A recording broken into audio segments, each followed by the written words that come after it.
I stood at my home office window on that frigid January morning, watching Rebecca load her designer luggage into her Tesla. My wife of 8 years moved with the practiced efficiency of someone who'd done this many times before. Another pharmaceutical conference, she'd said. Vancouver this time. 3 days of presentations, networking dinners, the usual. She'd be back Monday evening. "Marcus, I'm leaving," she called from downstairs. I made my way down slowly, gripping the banister.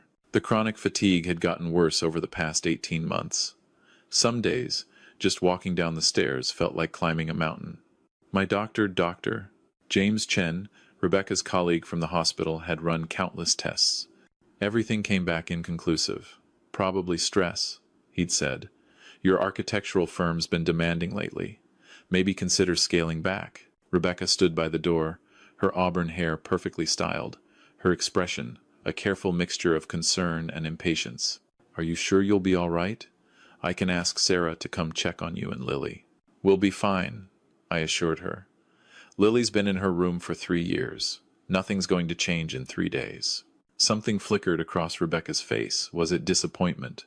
But it vanished so quickly I thought I'd imagined it. "The housekeeper, Rosa, will be here tomorrow morning," Rebecca continued. "I've left money for groceries. Don't forget to take your supplements. The blue pills especially, they're helping with your energy levels." I nodded. Those blue pills were new, prescribed by Dr. Chen 2 months ago. They didn't seem to help much, but Rebecca insisted I take them religiously. She kissed my cheek, her perfume sharp and expensive. "Take care of our girl. Try to get her to eat something besides crackers. Would you?" Then she was gone. The Tesla's electric motor hummed quietly as she backed out of our driveway. Our house in the Portland suburbs suddenly felt very large and very empty. I made my way to the kitchen, my muscles aching. The coffee pot was already brewing. Rebecca had set it up before leaving. I poured myself a cup, adding the cream she always bought for me. The first sip tasted bitter. Everything tasted off lately. I was settling into my office chair, preparing for another day of remote work that I'd probably accomplish little of, when I heard something that made my heart stop. A knock on my office door, from the inside of the house. My hands froze on my keyboard. Lily hadn't left her room in 3 years, not since she turned 14 and was diagnosed with severe social anxiety and agoraphobia. She took her meals on a tray outside her door. We communicated through text messages, though she rarely responded. Rebecca handled most of the interaction with our daughter, bringing her therapy assignments from Dr. Sarah Kim, another of Rebecca's colleagues. The knock came again, firmer this time. "Dad, can I come in?" My throat closed. Lily's voice. I hadn't heard it in person in over a year. Video calls only, and even those were rare. "Of course, sweetheart," I managed. The door opened, and there stood my daughter. But this wasn't the pale, withdrawn girl I'd glimpsed on video calls. Lily stood straight, dressed in dark jeans and a hoodie, her long blonde hair pulled back in a ponytail. She looked healthy, alert. Her blue eyes, so much like her birth mother's, were sharp and focused. She was holding a hard drive in one hand and a thick folder in the other. "Lily, what? How are you?" "Dad, we have 48 hours. Her voice was steady, calm, nothing like the trembling whisper I'd grown accustomed to hearing through her bedroom door. "I need you to listen to everything I'm about to tell you, and I need you to trust me. Can you do that?" I stared at my daughter, my mind struggling to process what I was seeing. You're standing. You're out of your room." "I've been able to walk and leave my room for 3 years, Dad." She closed the door behind her and moved to my desk. "I never had agoraphobia. I've been pretending." The room tilted. "What?" "No, Dr. Kim diagnosed you. We've spent thousands on therapy. Dr. Sarah Kim is sleeping with Dr. James Chen, who is sleeping with Rebecca." Lily set the hard drive and folder on my desk. "And all 3 of them are trying to kill you." The words hung in the air like smoke. I opened my mouth, closed it, opened it again. "Lily, that's insane. Why would you even think?" "Because I have proof. 3 years worth of it." She pulled up a chair, sitting across from me like we were about to have a normal father-daughter chat about homework or curfews. "Dad, do you remember 3 years ago, when Grandma Dorothy died? My mother. A sharp, sudden heart attack at 68. I'd been devastated. Of course I remember." Did you know that 2 weeks before she died, Grandma came to visit while you were at work? She and Rebecca had a huge argument. I heard it from upstairs. Lily's voice remained steady, but I saw her hands clench. Grandma accused Rebecca of having an affair. She said she'd seen Rebecca with another man at a restaurant in Lake Oswego. Rebecca told Grandma to mind her own business, or she'd regret it. I felt cold. Your grandmother never mentioned, because 2 weeks later, she was dead. Lily reached for the folder, opening it to reveal a printed document. This is Grandma's autopsy report. The official one said, acute myocardial infarction. But this is the preliminary toxicology report, the one that got lost before the final version was filed. I took the paper with shaking hands. Medical jargon filled the page, but one line was highlighted in yellow. Elevated levels of thallium detected in blood samples. Further analysis recommended. What is thallium? A poison, Dad. It causes heart attacks, organ failure, mimics natural death. Lily's voice cracked slightly. I was 14. I didn't understand what I'd heard until Grandma died. Then I started wondering. So I started looking. She opened her laptop. When had she gotten a laptop? She was supposed to have limited internet access for her therapy. The screen showed a complex spreadsheet with dates, times, locations. 3 years ago, I started following Rebecca. Not physically at first. I learned how to access her phone remotely. I set up a keylogger on her laptop.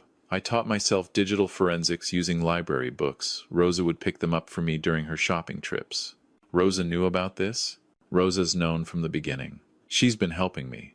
Lily pulled up a series of text messages. These are from Rebecca to Dr. Chen. They started their affair 4 years ago, right after you made her the beneficiary of your life insurance policy. $2 million, Dad. That's a lot of motivation. I stared at the messages. The intimate language. The planning of secret meetings. The complaints about Marcus being too trusting and this taking too long. This could be faked, I heard myself say, even as my stomach churned. I thought you'd say that. Lily pulled up a video file. This is from 8 months ago. I installed a camera in your bathroom medicine cabinet. She pressed play.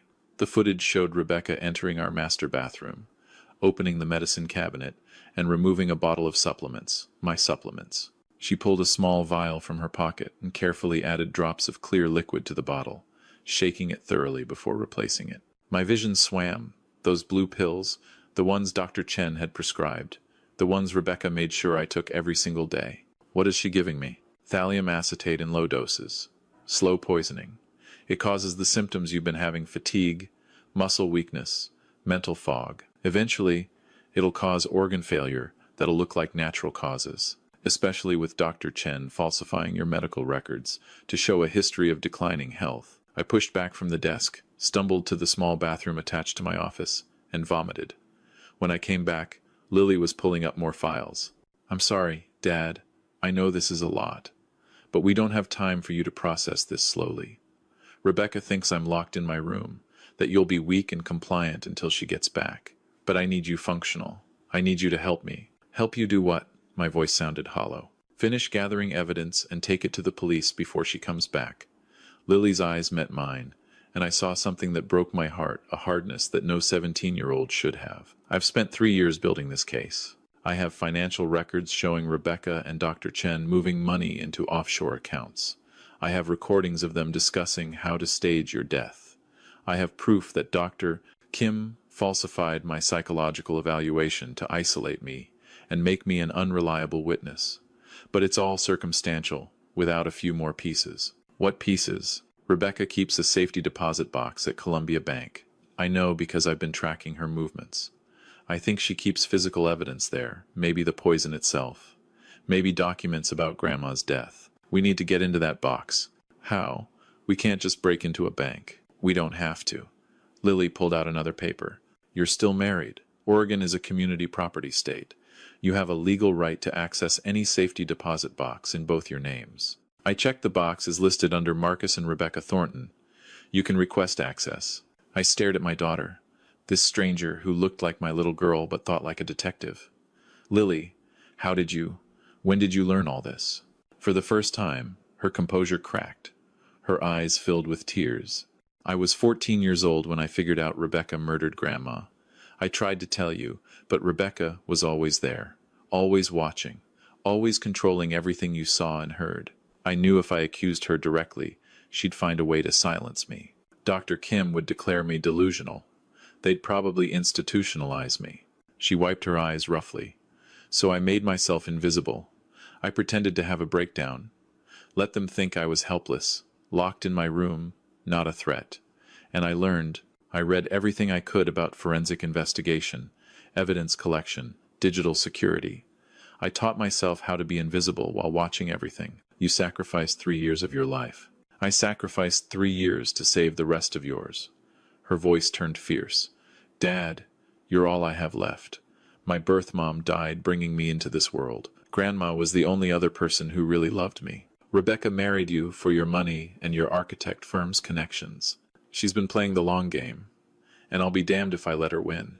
I looked at my daughter, this incredible, terrifying, brave person I'd somehow failed to protect. Tell me what we need to do. Lily's shoulders relaxed slightly. First, you need to stop taking those supplements. All of them. We'll get you to a different doctor for blood work. I've already found one. Dr. Patricia Morrison in Beaverton. She's independent, no connection to Rebecca's hospital. We'll get documentation of the poisoning. She pulled up a checklist on her laptop. Second, we go to Columbia Bank when it opens Monday morning. You request access to the safety deposit box. I'll be with you, recording everything on my phone. Whatever's in that box becomes evidence. What if Rebecca comes back early? She won't. I've been monitoring her phone. She has dinner plans tonight with Chen in Vancouver, and they've booked a hotel room. They're not even being careful anymore. They think they've won. Lily's expression hardened. But we need to move fast. Once we have the safety deposit box contents and your medical tests, we go straight to the police. I've already researched who to talk to, Detective Lisa Zhang in the Portland Police Bureau. She specializes in domestic violence and homicide cases. I rubbed my face, trying to think through the fog in my brain. How much of my mental cloudiness was from exhaustion, and how much was from poison? Lily, if this goes wrong, if they realize what we're doing, then we're both dead. Her bluntness shocked me. That's why we can't mess this up. That's why I've spent 3 years making sure every piece of evidence is documented, backed up in multiple locations, copies sent to a lawyer with instructions to release everything if something happens to us. You have a lawyer? I have 6 lawyers, and 3 journalists who've agreed to publish the story if we don't check in by Wednesday. She smiled grimly. I told you, Dad, I've been planning this for 3 years. That first day blurred together. Lily moved through the house like she'd never been locked away, showing me her command center in the converted attic. The room was soundproofed for my anxiety, Rebecca had told me when she arranged the renovation. In reality, it had allowed Lily to work undetected. The walls were covered with timelines, printed photographs, evidence markers. It looked like something from a police investigation, because that's exactly what it was. I leave at night, Lily explained, showing me the rope ladder she'd rigged to her window. When you're asleep and Rebecca's out with Chen, I've been photographing them together, tracking their movements, identifying their associates. I've interviewed Grandma's neighbors. Several of them saw Rebecca visiting Grandma the day before she died. One even saw Rebecca leaving with a container from Grandma's kitchen. She pointed to a photograph of a storage unit. That's Unit 247 at Secure Space Storage on Powell Boulevard, rented under Rosa's name. That's where I keep physical copies of everything. If this house burns down or evidence disappears, we have backups. Does Rebecca know about Rosa helping you? Rebecca thinks Rosa is a simple housekeeper who barely speaks English. In reality, Rosa has a degree in criminal justice from Mexico and worked as a police investigator before immigrating. She recognized the signs of poisoning in you and approached me 6 months ago. Lily pulled up a photo of Rosa, our quiet, efficient housekeeper, standing beside Lily in what looked like the storage unit. She's been my partner in this. She saved your life more than once by diluting the poison in your supplements when Rebecca increased the dosage. I felt tears on my cheeks. I've been so blind. You trusted your wife. That's not blindness, it's love. Lily's voice softened. Rebecca is a narcissistic sociopath who's very good at manipulation. Doctor, Chen is a weak man who wanted money and status. Together, they're dangerous. But Dad, they made one critical mistake. What's that? They underestimated me. She looked around her command center with something like pride. They thought a teenage girl with anxiety would be easy to control and dismiss. They forgot that I'm your daughter. And I'm Dorothy Thornton's granddaughter. We're survivors. That night, I couldn't sleep. I lay in the bed I'd shared with Rebecca for 8 years and wondered how many times she'd lain beside me, planning my death. The thought made me sick. Around 2 in the morning, my phone buzzed. A text from an unknown number. "This is Detective Zhang. Your daughter contacted me 6 months ago. I've been investigating. We'll need your statement Monday. Stay safe." Lily had been building bridges I didn't even know existed. Sunday morning, Rosa arrived early. She hugged me, really hugged me, not the polite nod she usually gave. "Mr. Marcus, I am so glad you finally know. Carrying this secret has been very hard. Why didn't you just tell me?" I asked. Rosa exchanged a look with Lily. "Would you have believed me? A housekeeper accusing your wife of murder? You would have thought I was trying to steal from you or cause trouble." No, Lily was right. We needed evidence. Mountains of it, undeniable proof. She made breakfast a real breakfast, with eggs and fruit and coffee that didn't taste bitter. "No more poison," she said firmly. "From now on, I prepare all your food." Lily checked my background. "You can trust me." After breakfast, we drove to Dr. Morrison's clinic in Beaverton. Lily had made an appointment under a false name, paying cash. Dr. Morrison was a sharp-eyed woman in her 50s who listened without interrupting as Lily laid out the situation. "I'll need blood, urine, and hair samples," Dr. Morrison said. "Hair will show poisoning over time. If what you're telling me is true, the results will be damning." She looked at me with sympathy. "Mr. Thornton, you should know that thallium poisoning is very serious. Depending on how much you've been given, you may have permanent organ damage. We'll need to start chelation therapy immediately." The tests took hours. While we waited for initial results, Lily showed me more evidence on her laptop. Financial records showing Rebecca had taken out a second mortgage on our house, without my knowledge.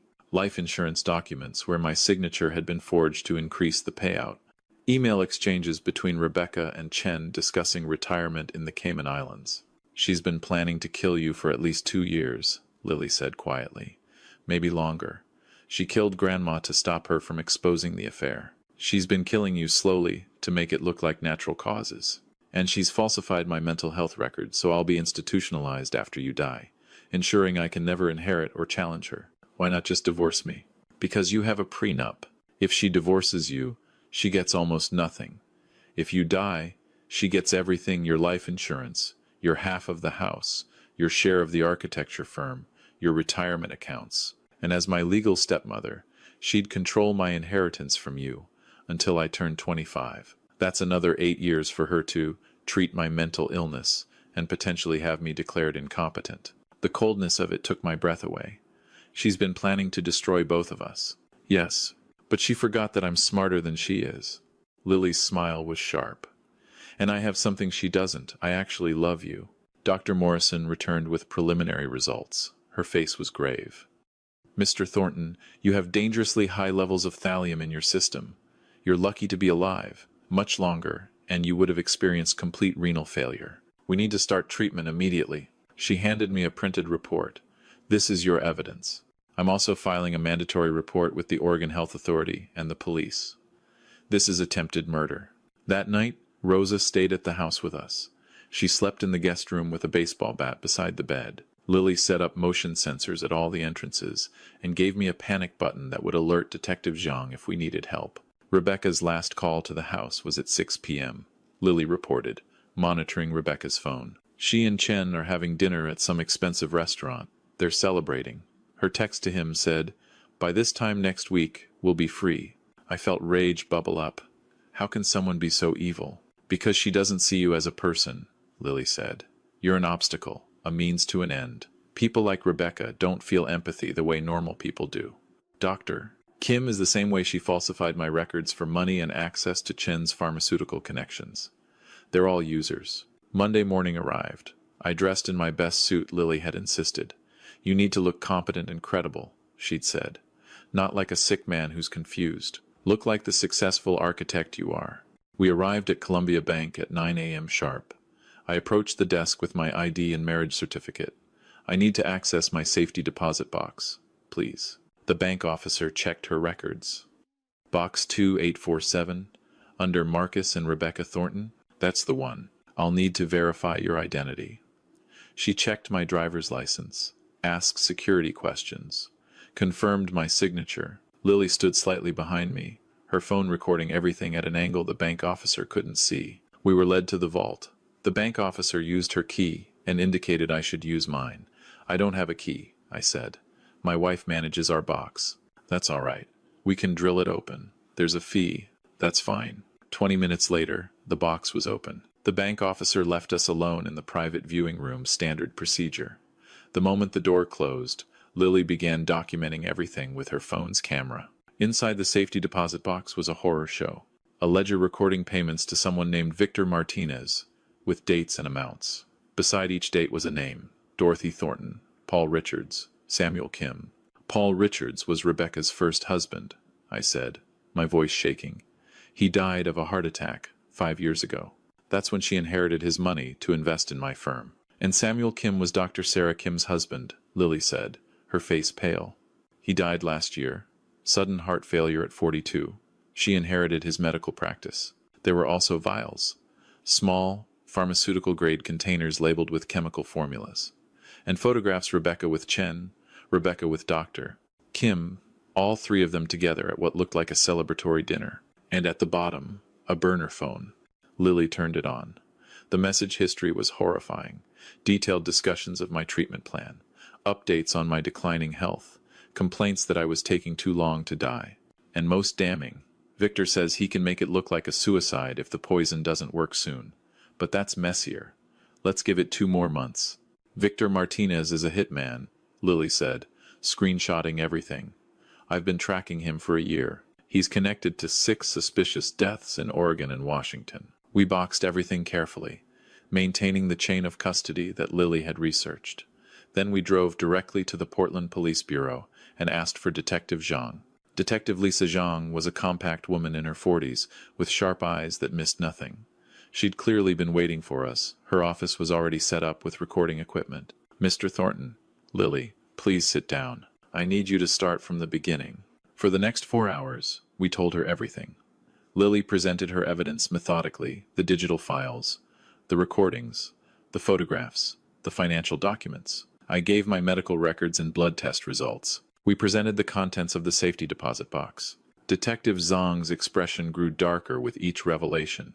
This is one of the most comprehensive civilian investigations I've ever seen, she said finally. Lily, you could have a career in law enforcement. I just want my dad to be safe, Lily said quietly. He will be.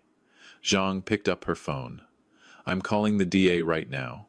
We have enough for arrest warrants for Rebecca Thornton, Dr. James Chen, and Dr. Sarah Kim. We're also going to bring in Victor Martinez. And Lily, we're going to need you to testify to how you gathered this evidence. Can you do that? Yes, ma'am. You should know that some of your evidence, the recordings from their phones, for example, may not be admissible because of how it was obtained. But we have enough clean evidence to build a case. Your father's poisoning is documented. The safety deposit box contents are legitimate. Your grandmother's body can be exhumed and tested. We can do this legally. Zhang looked at me. Mr. Thornton, I'm going to arrange protective custody for you and your daughter until we make the arrests. Is there somewhere safe you can stay? Rose's house, Lily said immediately. Rebecca doesn't know where she lives. That evening, hidden in Rose's small but cozy home in southeast Portland, I watched the news. Rebecca, Dr. Chen, and Dr. Kim had all been arrested. The reporter mentioned a complex murder-for-hire scheme and multiple victims. My phone rang. Rebecca's number. I let it go to voicemail. Her message was ice cold. Marcus, I don't know what lies they've told you, but you need to get me out of here. I'm your wife. We need to stand together. Call me back immediately. No panic. No pleading. Just commands. Even in crisis, she expected to control me. Lily watched me delete the voicemail. You okay, Dad? I don't know what I am, I admitted. Angry, betrayed, grateful to be alive. Grateful for you. I pulled her into a hug. You saved my life. You're the bravest person I've ever known. She hugged me back, and I felt her body shake with sobs she'd been holding in for 3 years. I was so scared.